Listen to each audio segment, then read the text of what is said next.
Bonjour à tous, bienvenue dans votre émission Fenêtre sur l'éducation. Aujourd'hui, nous sommes à Kermassar, dans un établissement appelé CFT Family. Alors, nous sommes venus voir M. Meng pour qu'il nous présente son établissement. Comment ça va? Ça va bien, merci. Et toi? Merci à vous, merci. Merci, monsieur. Qui est venu donc vous rendre visite. Je voudrais savoir comment est-ce que nous travaillons ici. Et sur ce, nous devons faire 2 récitations.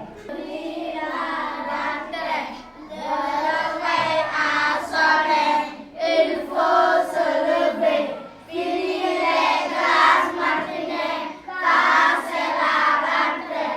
Jeudi la rentrée, voici une journée agréable. J'ai reçu un nouveau cartable et dans ma chambre une table. Je serai un élève capable pour plaire à mon papa adorable. Bonjour, je m'appelle Alfousseini Diata. Je suis enseignant de formation. Là, je suis tutélaire d'une classe de CICP. C'est ma première année que je suis en activité comme ça. Depuis octobre. Bon, l'année dernière, j'étais dans un autre établissement. Et cette année-ci, que je suis venu ici.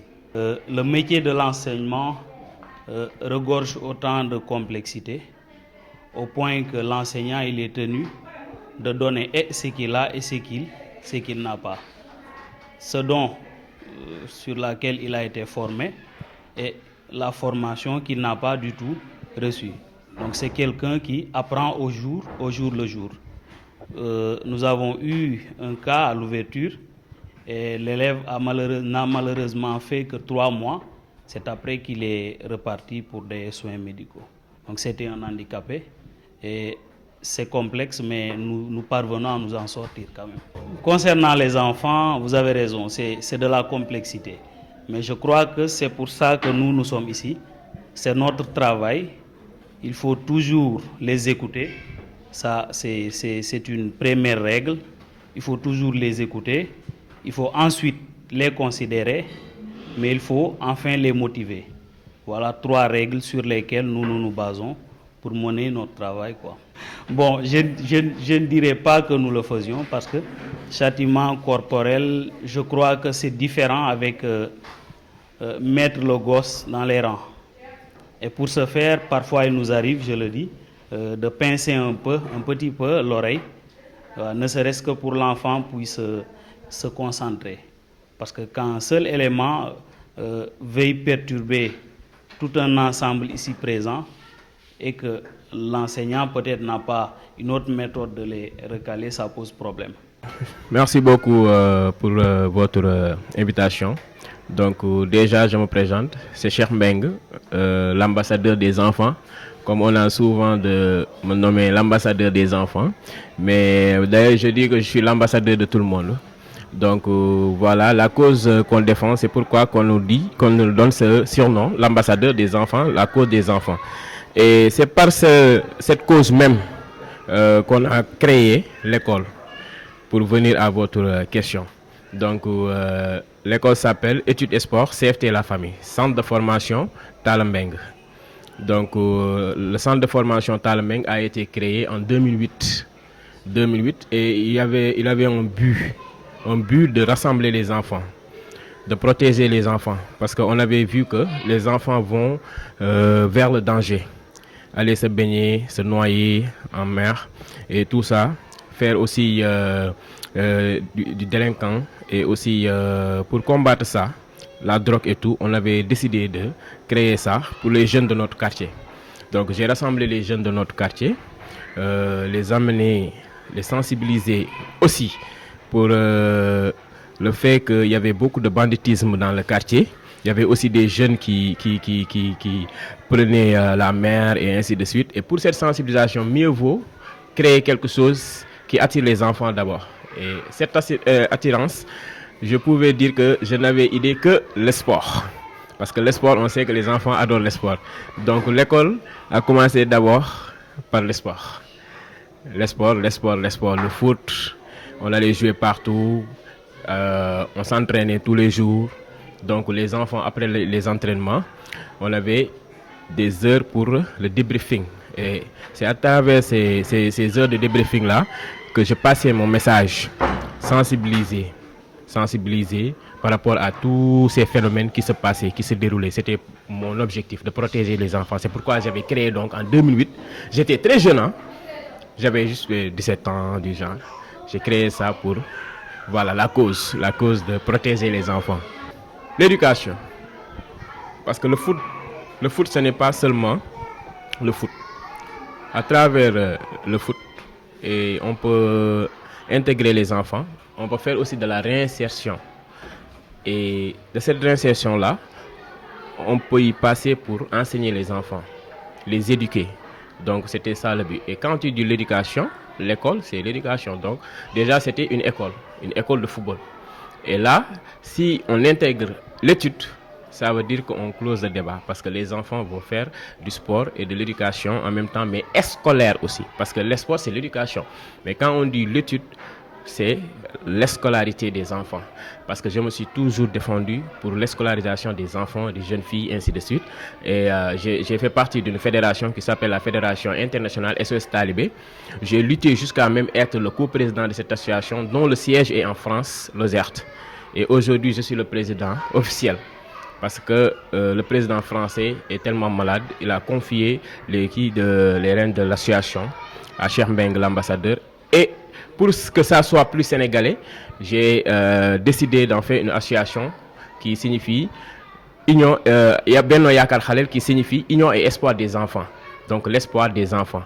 Et cet espoir-là, on a donné naissance à cette école-là. Parce que l'espoir doit naître aussi de l'éducation. Donc les enfants, on doit les éduquer. Donc, pour les éduquer, il faut d'abord que je crée une école, pas seulement se baser dans le foot, mais aussi enseigner les enfants, les scolariser comme en lutte depuis des années. Donc voilà quoi. J'ai décidé de ne pas seulement faire l'étude scolaire comme dans les autres écoles, dans des enfants, CICP. J'avais une idée, c'est d'aider les parents, d'aider les enfants dès 0 ans. Donc, de ce fait, j'ai eu l'idée de faire la création d'une crèche d'abord. Donc, j'ai commencé par la crèche.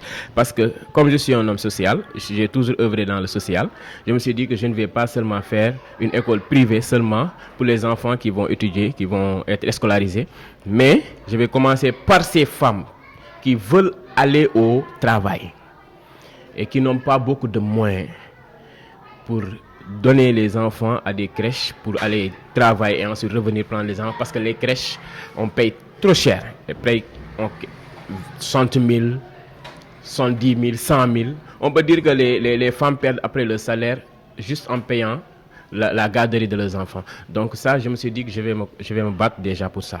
Mon combat va commencer par ça d'abord. Je vais aider ces femmes. On ne va pas dire qu'elles ne vont pas payer, mais elles vont payer juste des sommes symboliques, comme 10 000 francs, 15 000 francs, au maximum 20 000 francs. Et il faut aussi veiller à ce que les enfants soient là toute la journée. Toute la journée ne veut pas dire jusqu'à la nuit, mais au moins 18 heures. Parce qu'on voit des crèches qui encaissent des sommes jusqu'à 100 000 francs et qui rendent les enfants à 16 heures, 17 heures. Donc moi, j'ai gonflé l'heure, j'ai dit on va se limiter à 18 heures et on va baisser le paiement mensuel pour que les femmes puissent aller travailler. Mais bon, comme c'est le début, il y a beaucoup de femmes qui ne sont pas au courant de notre association. Donc parce que c'est de l'association, parce que ce que nous faisons là, c'est du social. Donc là, CFT est une association. Comme l'a dit tantôt M. Diata, donc on a des enfants ici qui devaient même être à l'hôpital pour prendre des soins mentaux. Mais nous, déjà, on les a réinsérés pour qu'ils soient comme tous les autres enfants, jouer, puis les intégrer, quoi, en fait. La crèche, on vient de débuter. On est à notre première année. l'école a ouvert ses portes l'octobre dernier. Donc, octobre dernier. C'est notre première année. C'est un début et on sait que tout début est difficile. Donc, tout début est difficile. On essaye de lutter avec les moyens du bord aussi. Voilà quoi en fait. On a pris une location. Et alors que cette location-là, j'ai beaucoup démarché pour que l'État puisse, parce que j'ai fait des demandes, j'ai écrit des lettres au niveau des ministères, ainsi de suite, sous la magistrature de Macky Sall, bien sûr. J'ai donné des lettres au ministère pour qu'ils puissent nous aider pour la création d'un centre. Et si on avait, on avait cette réponse-là d'aide, si on avait vraiment une réponse favorable à notre requête, les femmes ne vont même pas payer en fait. On travaillerait pour l'État du Sénégal. Mais bon, comme on ne nous a pas compris pour le moment, on essaie d'aller avec les moyens du bord. On peut dire de 0 à 2 ans pour la crèche. Quand on dit 0, on dit que 3 mois au moins pour que l'enfant ait un peu de force pour au moins voilà quoi, intégrer la crèche. En fait, on a des femmes extraordinaires, formées depuis, parce que on peut dire que quand on dit Badianou Gox, déjà la femme que vous avez vue tout à l'heure, c'est elle la responsable de la crèche. Elle est Badianou Gox. Elle a tout le temps œuvré aussi dans le social. Elle a aidé beaucoup de femmes dans le quartier. Et tout le monde la connaît ici au niveau de Keur Massar à cause des œuvres sociales. Donc là, si on a cette femme qui est déjà Badianou Gox, qui a déjà fait des formations de Badianou Gox, parce que les Badianou Gox, on les forme, hein. Elles partent dans des formations pour au moins savoir leur métier, parce qu'il faut connaître le métier avant de l'exercer. Donc elles ont déjà fait quelques formations. Mais après, dès qu'elles ont intégré aussi CFT, moi aussi j'ai initié des formations. Déjà récemment, on a fait une formation à Bambilor avec l'école de M. Gueye, que je remercie de passage avec Juliette, qui ont une école de formation là-bas à Bambilor. Donc ils nous ont offert une formation avec tout le personnel de l'école. Bon, on ne peut pas enlever le sport dans CFT la famille, parce que c'est le début. On a dit, il faut toujours respecter le début. Donc, c'est pas qu'on crée une école scolaire qu'on va laisser l'école de football. Donc, l'école de football est imprégnée dedans. Donc, on est obligé de pratiquer les deux, le sport et l'étude en même temps. Donc, les enfants font du sport. Et aussi, on a même décidé d'intégrer cette année-ci le karaté avec M. Diata. Donc, c'est un homme qui a aussi beaucoup de... Vous l'avez eu en CICP, c'est le maître. Donc, il est initiateur aussi de karaté. Donc, on va intégrer le karaté juste après la fin de l'année, donc au début des vacances. Donc, voilà. Donc, le sport, c'est le football avant. Donc, on a joué beaucoup de matchs, des championnats. On a créé des professionnels. Vous avez pris la photo devant la porte de l'école. Vous avez vu notre champion d'Afrique, Ousmane Diouf. Donc, qui a amené la Coupe d'Afrique et qui a fait notre fierté. Parce qu'il est formé par CFT La Famille. Il a fait ses débuts ici, au CFT La Famille. Il a commencé dès le bas âge avec CFT La Famille. Ses premiers touches de balle et tout. Donc c'est CFT La Famille qui a formé Ousmane Diouf, qui est devenu aujourd'hui champion du monde avec l'équipe nationale locale, et même qui est appelé par Aliou Cissé pour la présélection de la CAN dernière, et qui a joué en axe central titulaire contre Rwanda lorsqu'on avait fait l'équipe nationale A ou B. Donc il a déjà intégré l'équipe nationale A. Et c'est un produit de CFT La Famille. CFT aussi a formé d'autres pros qui sont à l'extérieur, hein. Il y a France, Italie, je ne peux pas faire de publicité, mais il y a beaucoup de jeunes qui sont passés ici au CFT La Famille et aujourd'hui qui sont devenus des hommes, qui sont devenus des pros.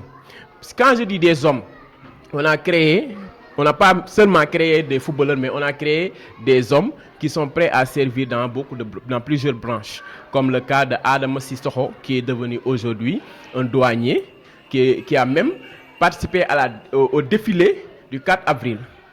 En 2023 passé. pas le dernier, mais 2023. Et qui avait fait ma fierté et la fierté de toute CFT. Parce que c'était un jeune qui était tout le temps le capitaine de CFT. Parce qu'il a toujours été performant, il a toujours été respectueux. Donc aujourd'hui, il fait partie des cadres du douane, donc de la douane. Donc c'est une fierté de CFT la famille. Et on a créé d'autres qui travaillent dans des banques, ainsi de suite. Donc ce que je dénonce actuellement, l'éducation va mal. Et même, j'ai fait un tube sur ça. L'échec scolaire. Quand je disais la vérité est que l'éducation du Sénégal va mal, trouver une solution est primordial. L'école publique va mal, on dirait qu'elle a la tête sous l'eau. Elle fait semblant d'être au niveau plus haut.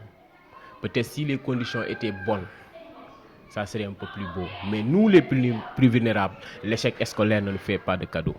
L'aide sociale est bloquée, il n'y a pas d'issue de secours et pourtant nous n'arrêtons pas de crier au secours. L'inégalité a fait de nous des enfants en difficulté. Grandissant dans la pauvreté, ce malheur nous suit jusqu'à la faculté. Plusieurs d'entre nous sont oubliés, d'autres abandonnés et dehors. Des milliers sont en train de mendier. C'est quel genre de société? Triste à dire, mais c'est la réalité. Vous avez vos raisons de dire RAS, mais nous, on a besoin des SOS. Nous sommes les enfants de l'ombre, on mène un chemin si sombre, non déclaré, négligé, abandonné. Donc tout ça, c'est dans l'échec scolaire. Et même, j'ai fait crash à monsieur le maire, pour votre nomination de l'éducation nationale. Parce qu'on avait nommé notre monsieur le maire champion de l'éducation nationale. C'était un titre décerné au maire qui avait plus de candidats, je pense, réussi à l'examen du genre. Et j'ai passé ce message directement à monsieur le maire que j'ai chanté même devant lui un jour lorsque j'en ai eu l'occasion. Monsieur le maire, pour votre nomination de champion de l'éducation nationale, disons plutôt champion de la honte nationale. On n'a même pas de salle d'informatique. Mettez ça dans votre liste de business politique. On nous a laissé juste une petite cour pour faire des gymnastiques ou juste quelques tours lors des récréations. Et pour ce qui est des infrastructures, on dirait que vous n'êtes pas prêt pour les créations. Vous fermez les yeux sur les menaces détectées du futur. Quelle tristesse, je vois la détresse aux yeux de nos maîtres et maîtresses. La vérité est que l'éducation du Sénégal va mal, trouver une solution est primordiale.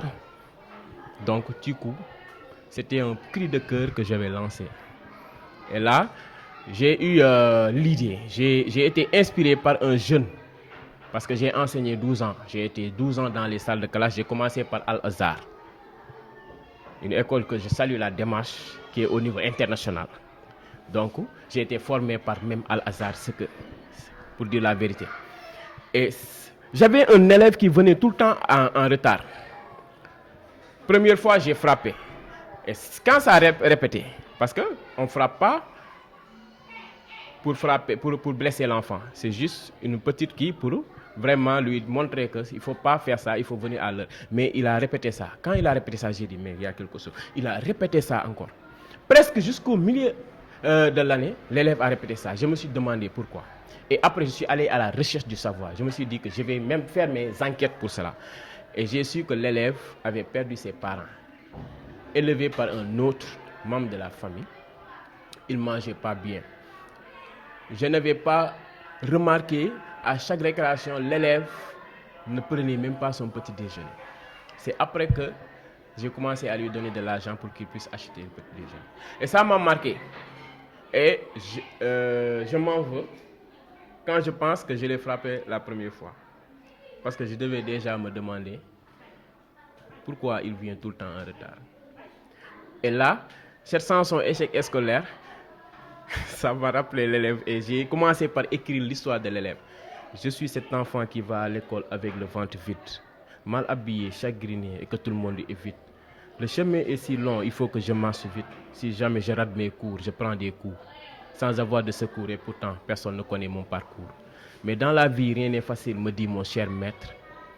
Alors ça me donne le courage de faire des kilomètres. C'est pas ma faute si des fois je viens en retard. Je ne suis pas véhiculé, j'ai pas un père Richard. Chaque jour est un nouveau départ. Sans argent de poche ni transport. Je chemine et j'ai tellement de douleur. Pour notre réussite, vous nous dites que l'école est la seule solution. Mais reste à quoi vu les conditions. On dirait que nous ne faisons pas partie de vos priorités. Ou c'est le fait de vivre dans la pauvreté. Je me demande où sont nos autorités. Est-ce que vous avez vu l'état de nos établissements et de nos salles de classe? Je vais vous dire ce qui se passe. Dans notre classe, on nous entasse. Vous ne mettrez pas vos enfants à notre place. Si l'éducation est obligatoire, pourquoi encore des abris provisoires? Mettez les moyens qu'il faut, vous en avez le pouvoir. Ok. Merci, chers internautes, de nous avoir suivis. C'était tout pour votre émission d'aujourd'hui. On se donne rendez-vous prochainement dans une autre école.